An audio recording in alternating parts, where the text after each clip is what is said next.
Un consommateur de cannabis, moi je me rappelle très bien d'un patient comme ça. Il me dit, ben, le juge m'envoie parce que j'ai fumé un joint, et puis ben, quand j'ai vu le juge, je lui ai dit, ça devrait être légal. Donc le juge m'a dit, ben, monsieur, vous voyez, j'avais cette fourchette, ben, vous, je mets au maximum. Condamnation, suivi, usage simple. Et donc le gars que je vois, le patient me dit, mais moi, quand j'étais jeune, mon père se buvait son litre de rhum chez lui, frappait ma mère, personne n'est jamais venu nous aider. Moi, je fume un joint, je suis là. Vous trouvez ça normal, docteur? Qu'est-ce que vous voulez dire à un jeune comme ça? Ben, bien sûr que non, c'est pas normal.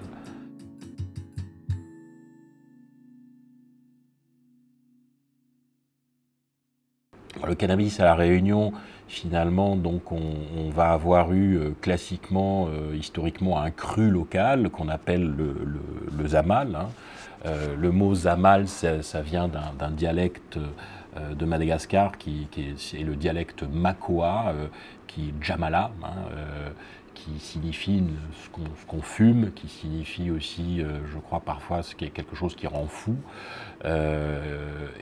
C'est une appellation donc d'origine malgache, originaire de l'Afrique de l'Est aussi. Cette variante du cannabis, c'est la plante Cannabis sativa qui est adaptée à La Réunion depuis plusieurs siècles, avec un certain terroir, avec différentes qualités, classiquement, qualité mangue carotte, qualité sécopier, enfin, vous avez comme ça, les usagers définissent différentes qualités, avec des effets attendus, des goûts différents, qui ne sont pas forcément étayés par des données scientifiques. C'est difficile d'utiliser le cannabis, d'étudier le cannabis, puisque c'est une substance illicite, il faut des autorisations spéciales qui sont difficiles à obtenir. Donc on a justement, paradoxalement, assez peu de données scientifiques très précises sur toutes ces variétés. En tout cas, à l'origine, il y a une variété pays qui s'appelle le zamal. Hein.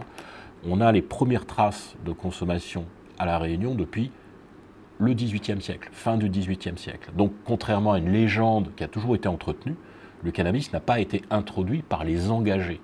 Un certain type d'usage a été peut-être amené par les travailleurs engagés originaires d'Inde, mais le cannabis, il est utilisé depuis bien longtemps par des esclaves d'origine malgache, puisque le cannabis à Madagascar, hein, Madagascar est sans doute une des régions d'Afrique où le cannabis est là depuis le plus longtemps. Hein.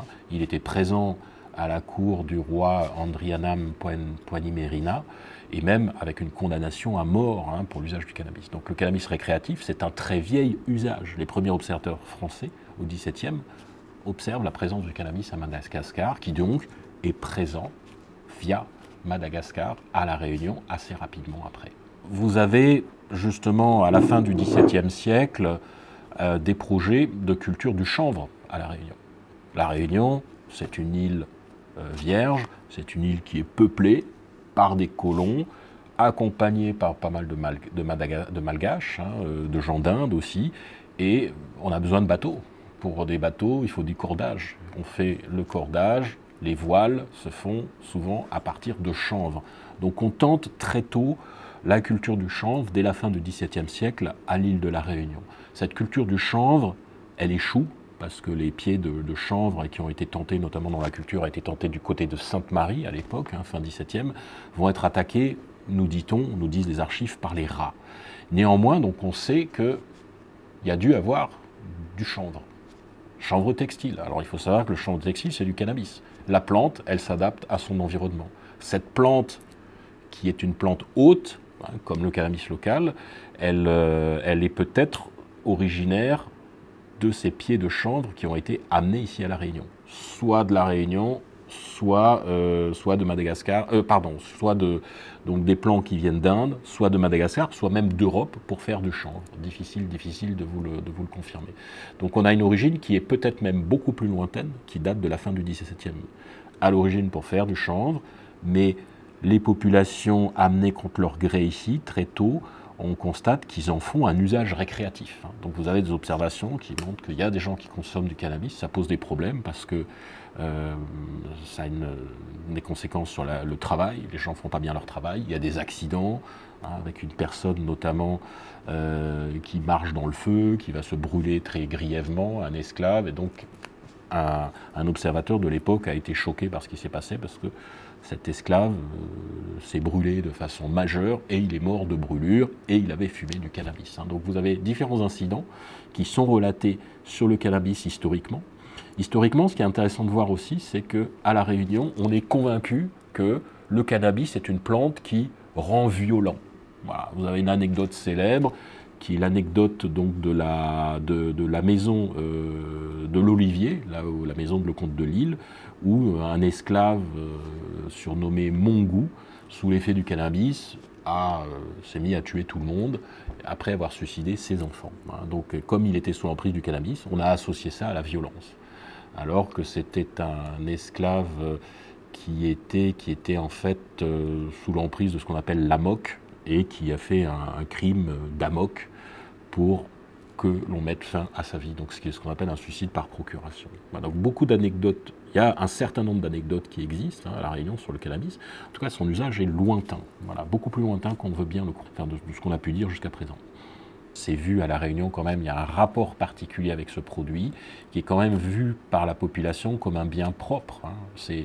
Ça fait partie indéniablement de la culture. Hein. On n'est pas sur une introduction du cannabis comme dans l'Hexagone de manière assez tardive, hein, initialement par des auteurs, on a Baudelaire, etc. à l'époque au XIXe siècle, et finalement on a un usage du cannabis dans l'Hexagone qui arrive surtout dans les années 60, hein, en mai 68 et après.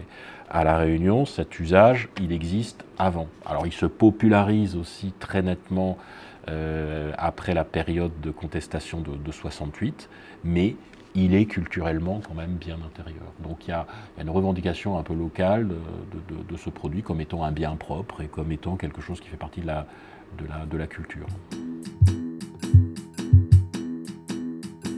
Alors le cannabis à court terme, c'est quelque chose qui va entraîner bien sûr une perturbation des réflexes avec un risque d'accident augmenté, même si ce risque n'est pas comparable à celui de l'alcool, il est néanmoins une réalité. C'est pour ça d'ailleurs que c'est interdit de conduire sous l'emprise d'une consommation de cannabis et que c'est réprimé donc, par la loi assez fortement. Pour des personnes aussi avec un profil de fragilité, la consommation de cannabis peut entraîner un accès psychiatrique aigu, hein, donc une bouffée d'angoisse, voire même une bouffée délirante dans certains cas. Donc le cannabis, après, sur la question d'un usage chronique, c'est bien sûr la problématique d'une accoutumance, d'avoir besoin d'augmenter les doses, de consommer davantage, d'avoir des troubles de la mémoire, d'avoir un état dépressif chronique qui s'installe, d'avoir des troubles anxieux récurrents, une moindre motivation, une perte de la motivation. On a également des conséquences sur la santé classique, hein, le cœur, les poumons, puisque donc certains observateurs ont pu faire un parallèle en disant qu'un joint de cannabis était équivalent à peu près à 4-5 cigarettes en termes de toxicité pulmonaire ou de toxicité cardiaque. Donc on peut développer des maladies pulmonaires et cardiaques sans avoir jamais fumé de tabac. Hein. Et maintenant aussi ce qu'il faut voir, c'est que la plupart des fumeurs aujourd'hui fument le cannabis mélangé à du tabac. Donc on fume du cannabis à visée récréative et par contre on devient dépendant du tabac sans avoir forcément voulu l'être, sans avoir forcément voulu être un fumeur de tabac. Mais la manière de fumer est dite ici en bédo. En bédo ici ça veut dire mélanger tabac plus cannabis. Donc voilà pour quelques éléments des complications. Bien sûr, il y en a beaucoup d'autres aussi. Alors, la consommation de cannabis, elle est vraiment, sur ces complications, surtout associée au cannabis fumé, par combustion. C'est d'ailleurs la raison pour laquelle, dans les expérimentations du cannabis thérapeutique, il est proposé d'utiliser plutôt de la vaporisation, avec une vaporisation de la plante réduite en poudre, qui, portée à une certaine température, permet d'exprimer les substances psychoactives à l'intérieur sans avoir les effets négatifs d'une combustion qui, elle, génère du monoxyde de carbone et un certain nombre de goudrons avec des substances cancérigènes. Donc la vaporisation ou la consommation de cannabis, en effet, par voie orale, ne s'accompagne pas des mêmes risques pour la santé. Par contre, sur le plan psychique, les conséquences seront toujours là. Je vous disais tout à l'heure qu'effectivement, il ne fallait pas être idiot au point de ne pas voir dans une consommation comme le cannabis qu'il y ait des risques, parce que le cannabis, il y a des effets qui peuvent être délétères. Alors, les effets délétères, ils vont plutôt concerner une population jeune, sur cette classe d'âge qu'on appelle les adolescents. Mais adolescents tels que la psychologie du développement ou la neurophysiologie l'entend, c'est-à-dire on est adolescent jusqu'à 26 ans. C'est-à-dire que grosso modo, le cerveau humain est complètement terminé à 25, 26 ans. Le cannabis est une substance qui agit sur le lobe préfrontal. Le lobe préfrontal, c'est le siège de la pensée. C'est la partie de notre cerveau qui nous aide à prendre des décisions, à faire des choix, et pourquoi pas mettre en place un projet. Si effectivement il y a des usages de produits psychotropes au moment où le lobe préfrontal il est en phase de finition, on peut malheureusement avoir un appareil psychique qui va nous faire prendre tout au long de notre vie des décisions plus ou moins bonnes, voire complètement stupides. Au lieu d'aller à gauche, on ira à droite, on sera incapable de faire un véritable projet, etc. Ça peut endommager de façon irréversible le bon fonctionnement de l'appareil psychique. Mais attention, il faut toujours essayer de prévenir et de dire la vérité. C'est pas parce qu'on fume un joint que ça y est, le cerveau est foutu. D'accord ? On est là dans des cas d'usage massif. Parce que si le cannabis est considéré comme une drogue douce, ce qui est aberrant, drogue douce, dure, ça ne veut rien dire, on peut faire un usage dur du cannabis. Fumer 10 joints par jour, un usage important et répété, quasiment quotidien, à haute dose, ça peut effectivement avoir des conséquences sur la santé. De l'autre côté, il y a toujours eu un débat où effectivement un adolescent qui fume du cannabis, et ça y est, il va finir. Bon, c'est un peu dans le discours des politiques actuels. Tu commences par le cannabis, tu vas finir avec une seringue dans le bras, c'est pas vrai. Les drogues, chaque drogue a son public, on va dire, et qu'il faut avoir des vulnérabilités extrêmes pour effectivement passer du cannabis à quelque chose de plus fort. Et le cannabis, ce n'est pas ce qui rend schizophrène, mais par contre, il va servir de révélateur. Si un adolescent est vulnérable, s'il a beaucoup de carences, s'il a eu des difficultés dans l'enfance, effectivement, le cannabis peut révéler un trouble qui est déjà présent, qui pourrait se révéler plus tard, pourquoi pas, mais il sert de révélateur en fait. C'est pas, le cannabis ne rend pas schizophrène, il va révéler quelque chose. Alors, sur le territoire de la Réunion, il y a quand même un assez bon maillage au niveau de la prise en charge. Si on part du haut de la pyramide, vous avez déjà le CHU, c'est-à-dire le secteur hospitalier, où effectivement vous avez des services addictos à Saint-Denis, à Saint-Benoît et à Saint-Pierre. Au Shore, il n'y en a pas, mais voilà, ça arrivera un petit peu, mais bon, il y a quand même le secteur hospitalier qui est bien pris en charge. Après, vous avez dans le sanitaire privé des cliniques comme les Flamboyants qui même s'ils soignent effectivement des problématiques dépressives, vont accueillir quand même bon nombre de gens qui ont des usages automédicamenteux de certains produits, donc où les patients peuvent avoir une réponse, et ils ont même un secteur adolescent avec lequel nous on travaille de façon très rapprochée. Et puis après, vous avez le médico-social, dont on fait partie, c'est-à-dire les XAPA, les centres d'accompagnement et de prévention en addictologie, où effectivement les gens peuvent venir nous voir pour demander des conseils, pour prendre du matériel, pour consommer à moindre risque, pour avoir un accompagnement et un suivi qui est gratuit et anonyme. Nous, voilà, on peut venir chez nous sans carte vitale, on peut venir de façon anonyme sans donner son nom, à condition qu'effectivement les gens ne rencontrent pas un médecin qui va faire une ordonnance, parce que là, il faut bien mettre un nom sur l'ordonnance. Et quand on parle d'anonymat, c'est que de toute façon, on travaille sous le secret professionnel, donc tout ce qui est dit dans un bureau au XAPA reste dans le XAPA. Non, l'augmentation, il n'y a pas d'augmentation significative des prises en charge des usagers de cannabis. Ces demandes sont assez stables. finalement, il y a assez peu de demandes de soins pour une problématique liée juste au cannabis. Hein. On n'observe pas une augmentation de ces demandes, on va plutôt observer des demandes pour les autres produits, l'alcool, le tabac et surtout toutes les nouvelles drogues, hein, où là vraiment on a une augmentation assez importante des demandes. Donc au niveau médico-social, c'est couvert par Addiction France, qui travaillent comme nous, c'est des collègues qui ont des XAPA, et le XAPA de la Casoté. Voilà. Et puis le sanitaire, privé, public, et bien sûr les médecins généralistes qu'il ne faut pas oublier, qui sont en première ligne. Bien souvent, ils nous adressent aussi des gens parce qu'ils ont des patients qui vont les voir, qui sont concernés, ou des parents inquiets sur la consommation de Zermal des adolescents. Ils en parlent au médecin traitant, le médecin traitant fait une orientation, et nous on les reçoit. Donc il y a un assez bon maillage. Donc oui, il y a une prise en charge qui est pas mal. Sur le territoire de la Réunion, ce qui est peut-être un petit peu dommageable, c'est qu'effectivement l'association Réseau OT, dont je fais partie, elle porte un CARUD, c'est-à-dire un centre d'accueil et d'accompagnement à la réduction des risques des usagers de drogue.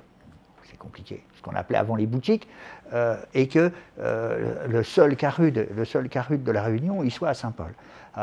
Peut-être qu'effectivement, comme premier maillon de la chaîne, il serait intéressant qu'il y ait des CARUD dans le nord, dans l'est, dans le sud. Voilà. Nous, on travaille dans l'ouest et dans le sud, mais c'est vrai que le nord et l'est pourraient demander à être couverts par un CARUD, parce que les usagers de drogue le fréquentent, ils peuvent être abordés par des assistants sociaux, des éducateurs, infirmiers, etc. Et on peut faire émerger là une demande de soins ou de prise en charge, de réflexion si effectivement on s'aperçoit où les gens prennent conscience qu'ils sont dans des usages réguliers qui pourraient être délétères.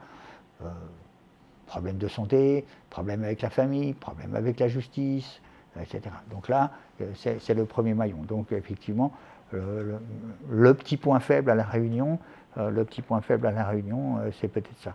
À La Réunion, nous sommes plutôt bien dotés en structure hein, par rapport à d'autres départements, mais aussi confrontés à des problématiques addictives importantes. Hein. On est l'un des départements, sinon le département le plus concerné par la problématique alcool, et on est concerné comme ça par un niveau important de problématiques addictives. Donc par rapport à d'autres départements, nous avons un dispositif de soins plutôt pas mal, mais qui est en réalité très très loin d'être suffisant pour soigner vraiment toutes les personnes qui ont des troubles addictifs.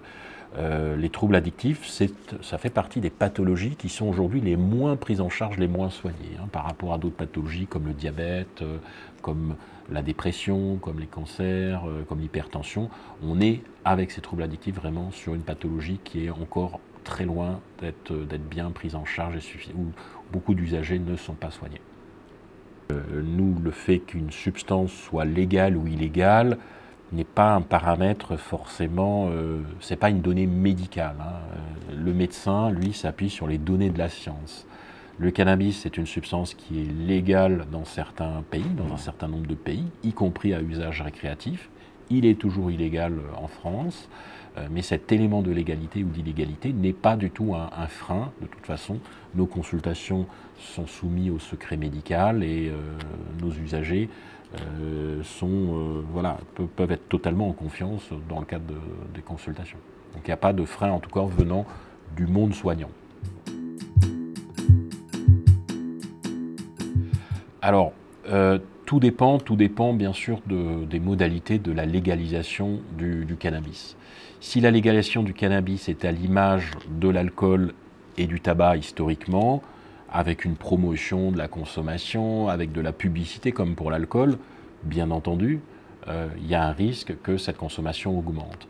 La légalisation, si elle est faite de manière contrôlée, avec une délivrance dans des espaces vraiment très très contrôlés, qui n'en font pas la promotion, on peut penser que quelque part, il n'y ait pas forcément une augmentation très significative. Mais dans les pays où l'usage récréatif a été légalisé de façon un peu trop laxiste, oui, il y a une augmentation du cannabis chez les jeunes, avec une augmentation des accidents, des effets psychiatriques. Donc tout dépend des conditions et aussi un petit peu qu'est-ce qu'on va autoriser. Si on autorise des variétés de cannabis à très haut niveau de THC, supérieur à 20%, sans avoir un taux de CBD suffisamment important pour contrebalancer le THC, on va avoir beaucoup de complications. Donc les pays qui choisissent une légalisation mesurée, choisissent un taux de THC pas trop élevé, avec un niveau quand même suffisamment de CBD suffisamment protecteur, hein. Donc la majorité des addictologues sont plutôt pour une légalisation contrôlée, puisque, on le sait, la répression ne fonctionne pas dans les addictions, hein. Ça va plutôt entraîner un usage dans la clandestinité et favoriser l'usage aussi des autres substances addictives. On voit à La Réunion, malheureusement là, nous sommes débordés par l'arrivée d'autres produits, cocaïne, crack, et parfois en effet, une légalisation contrôlée peut protéger justement de la consommation de substances illicites aussi. De ce que j'ai observé tout au long de ma carrière, c'est qu'effectivement, beaucoup de consommateurs de cannabis ont, alors comment je pourrais dire ça, une approche un peu, alors pas éthique, mais une approche réfléchie du produit. D'accord ? Ils essayent de faire, ils font attention à ce qu'ils font. Ils ne font pas n'importe quoi, hein, avec le cannabis. Ils essayent de le consommer le mieux possible, de limiter au maximum les effets délétères de la consommation de cannabis. Ils sont très demandeurs, par exemple, de vaporisateurs.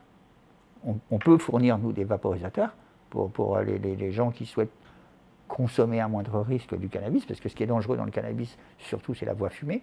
Donc on peut le vaporiser, ça permet de le consommer sans risque. Ce qu'ils souhaitent, c'est aussi consommer des produits de qualité.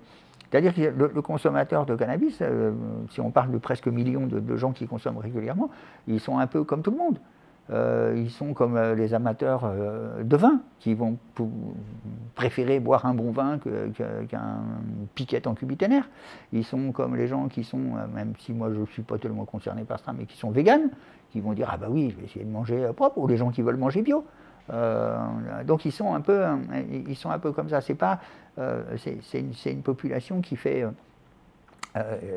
quand même attention, pour la plupart, font quand même attention à la façon dont ils consomment, à ce qu'ils consomment, et surtout qui sont demandeurs de consommer des produits de qualité. Chose qui n'est pas possible, puisqu'effectivement, le cannabis est toujours une substance interdite dont on ne peut pas parler. Donc les consommateurs, ils vont un petit peu à l'aveugle. Si on pourrait prendre un exemple, imaginez que je veux boire de l'alcool, et puis je vais chez Nicolas, et je dis, voilà, je voudrais de l'alcool. Donnez-moi de l'alcool. Bon, et puis le commerçant va me donner ce qu'il a en stock. Il va me donner, pourquoi pas de la vodka, pourquoi du whisky, un vieux pinard, une bouteille de bière. Bon, voilà, vous voulez de l'alcool, je vous en donne. Donc c'est au niveau de ce que nous disent les patients qu'on reçoit, beaucoup voudraient savoir en fait ce qu'ils consomment. La légalisation, la régulation du marché pourrait permettre effectivement aux consommateurs d'avoir accès à ça, comme effectivement ce qu'on observe en Amérique, Amérique du Nord, au Canada, au Paraguay, au Portugal, maintenant en Allemagne, dans beaucoup de pays, c'est qu'effectivement, comme le cannabis est une plante médicinale avec une variété extrême, vous allez avoir dans les boutiques des gens qui vont dire voilà, je voudrais fumer du cannabis parce que j'ai mal. Donc antidouleur, je voudrais du cannabis parce que je voudrais me concentrer pour faire de la musique, voilà, on va vous donner ça. Je voudrais du cannabis pour dormir, ok, je voudrais du cannabis pour m'apaiser, voilà. C'est-à-dire que quand le marché est régulé, effectivement, on peut effectivement acheter le produit qui va nous convenir.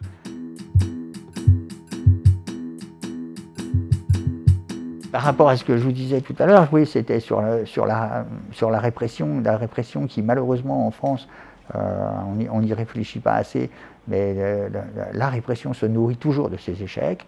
Donc plus on est en échec, plus c'est répressif, et on en vient à stigmatiser une population. En ce moment, on a le fameux clip qui passe de M. Retailleau, je crois, qui culpabilise les consommateurs.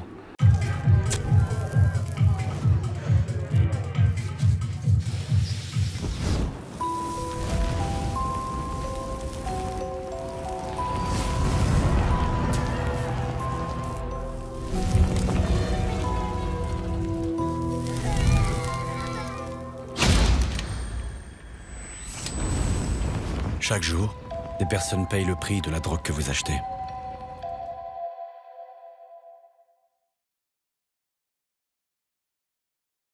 Nous, au XABA, on est contre toute stigmatisation des usages de produits. Pourquoi? Parce qu'effectivement, on l'a bien vu au niveau, au temps du sida, stigmatiser la population homosexuelle, haïtienne, voilà, porteur du VIH, les gens, quand ils sont stigmatisés, ils se cachent. C'est ça le danger du mouvement. Il y a une répression qui ne marche pas, qui est de plus en plus forte. Donc effectivement, les gens sont stigmatisés, donc les gens se cachent, donc ils n'ont pas accès aux soins. Et puis après, on les perd de vue. Et on ne sait pas ce qu'ils consomment. Donc il vaudrait mieux de la clarté, principe de réalité, plutôt que de dire non, c'est interdit, c'est mal. Voilà. Il y a une espèce de principe de réalité qui n'est pas du tout dans l'air du temps. Hein. On l'a vu avec que ce soit M. Darmanin ou M. Retailleau, ça n'est pas avec ces ministres que la France va faire des progrès sur la question de sa politique vis-à-vis des drogues. Quand on entend des discours, voilà, enfin, vous avez en ce moment là le fameux clip qui passe de M. Retailleau, je crois, qui culpabilise les consommateurs. Un consommateur de cannabis, moi je me rappelle très bien d'un patient comme ça. Il me dit, le juge m'envoie parce que j'ai fumé un joint, et puis quand j'ai vu le juge, je lui ai dit, ça devrait être légal. Donc le juge m'a dit, monsieur, vous voyez, j'avais cette fourchette, vous, je mets au maximum. Condamnation, suivi, usage simple. Et donc le gars que je vois, le patient me dit, mais moi quand j'étais jeune, mon père se buvait 100 litres de rhum chez lui, frappait ma mère, personne n'est jamais venu nous aider, moi je fume un joint, je suis là. Vous trouvez ça normal, docteur? Qu'est-ce que vous voulez dire à un jeune comme ça? Bien sûr que non, c'est pas normal. Et ce qui est dommage en France, c'est que, effectivement, le cannabis est toujours une drogue interdite, où il y a effectivement beaucoup de répression. Et si on regarde au niveau, du phénomène répressif, quel qu'il soit, la répression se nourrit toujours de ses échecs. Voilà. La répression sur le cannabis ne marche pas. D'accord?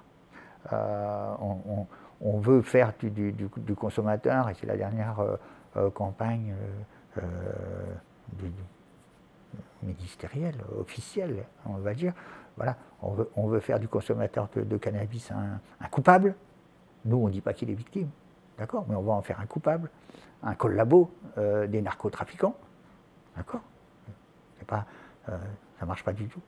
Ça fait des années, ça fait depuis 70 qu'effectivement la répression, elle augmente, elle prend des formes bizarres. Maintenant, on va jusqu'à culpabiliser le consommateur, le rendre coupable d'un gosse qui prendrait une balle perdue dans les quartiers de Marseille. C'est un peu étrange, et ça se nourrit des échecs. C'est-à-dire plus il y a de l'échec, plus il y a de la répression. Mais ça va toucher aussi des domaines. Regardez ce qui se passe au niveau de la délinquance. Ça ne marche pas.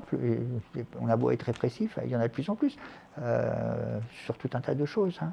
Donc effectivement, c'est un peu particulier.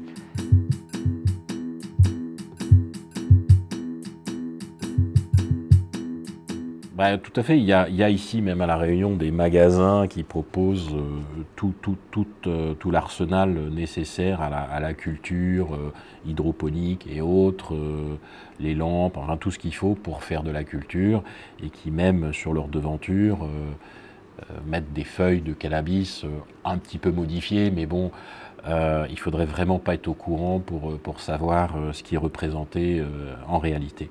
Donc quelque part, oui, c'est une forme d'hypocrisie par rapport à la loi, une espèce de secret de polichinelle. Les services de douane, quand elles vont tomber sur des graines, elles les saisissent, elles les jettent, hein, même si les graines en réalité ne sont pas des substances stupéfiantes. Hein. La graine, c'est potentialité à faire cultiver une substance stupéfiante. Donc c'est quelque part assez hypocrite. Et de toute façon, c'est une lutte sans fin, hein, cette question du cannabis. Beaucoup de spécialistes estiment que les ressources des forces de l'ordre devraient être surtout consacrées à combattre les réseaux et à combattre les réseaux qui commercialisent des substances addictives majeures, hein, dont on voit l'arrivée ces dernières années. Et donc, quelque part, la répression d'usage du cannabis est quelque chose qui est contesté, hein, vraiment au niveau mondial, par la majorité des spécialistes en addictologie et même des questions de politique, voilà. Donc ça c'est vrai que c'est une attitude française de s'arc-bouter sur la répression du cannabis qui n'est pas, à notre sens, une bonne solution par rapport à la problématique globale des troubles addictifs. Après, il y a l'histoire des cannabinoïdes synthétiques, hein, avec les drogues de synthèse, voilà, où là, sur les cannabinoïdes synthétiques, c'est les enfants terribles de la répression, hein, donc on réprime, du coup on crée des drogues de synthèse qui ne sont pas dépistées et qui sont 200 fois plus puissantes que la substance réprimée. Et tabac chimique, ce qu'on appelle le tabac chimique, à La Réunion, chaman tabac chimique. Voilà le HHC, tout ça. Moi je ne fais pas la promotion du cannabis, hein. Je ne fume pas de cannabis. Je conseille pas de fumer du cannabis, bien entendu. Mais la lutte exacerbée contre le cannabis, elle est quelque part contre-productive. Enfin, ça, tout le monde le sait. Et donc, non seulement ça ne marche pas, ça crée des réseaux parallèles, et puis du coup, ces réseaux parallèles arrivent d'autres choses. Donc, quelque part, une légalisation contrôlée, avec par contre la répression de certains usages, hein. Non, on n'autorise pas la vente à des mineurs, on n'autorise pas la vente en conduisant, le fait d'être complètement stone au boulot, de fumer dans des endroits publics, comme pour le tabac. Mais on contrôle, on sait ce qu'on fait, on sait ce qu'on vend, il y a de l'argent, il y a des taxes, les taxes ça sert à faire de la prévention, au lieu d'alimenter le marché noir, quoi.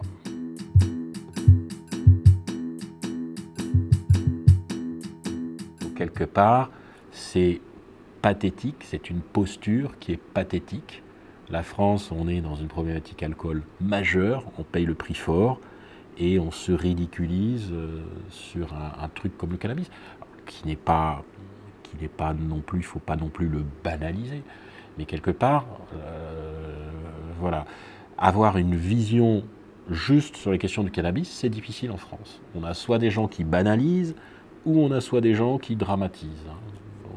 Donc ce qui est important, c'est d'essayer d'avoir juste une vue. Moi, j'essaie d'avoir une vue juste médicale, hein. Voilà, moi, je suis médecin, j'essaie d'avoir une vue juste médicale. Et ce que je sais, c'est que les experts internationaux sur la question des addictions recommandent en effet une dépénalisation de l'usage des drogues, déjà, puisque le fondement du droit, c'est la liberté de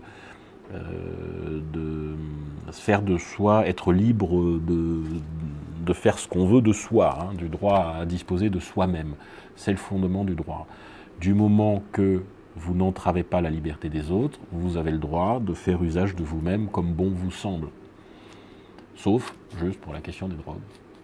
Vous avez le droit de boire de l'alcool, vous avez le droit d'un certain... Mais pas de... Si vous fumez un joint, même chez vous, vous êtes dans votre cour, il y a un policier qui passe, vous pouvez être pénalisé. Si vous buvez une bouteille de whisky complet, on ne vous dira rien. Qu'est-ce qui est le plus dangereux? Je pense que c'est la bouteille de whisky.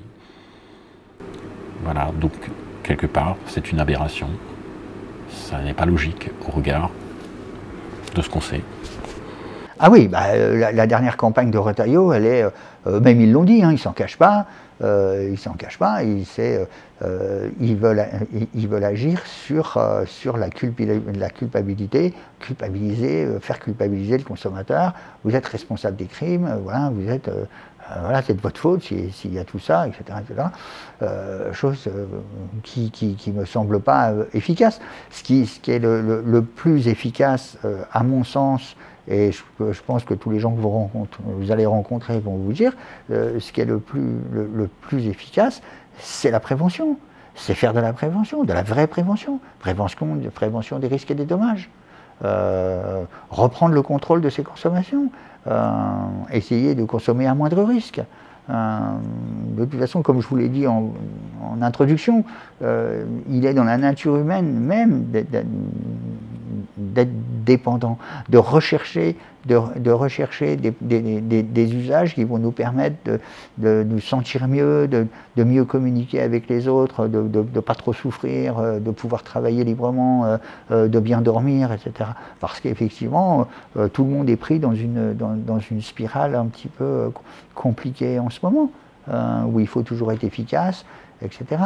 J'ai un éminent collègue en métropole, Jean-Pierre Coutron, qui dit qu'effectivement, la société actuelle est une société addictogène. C'est-à-dire qu'elle nous force à des comportements addictifs.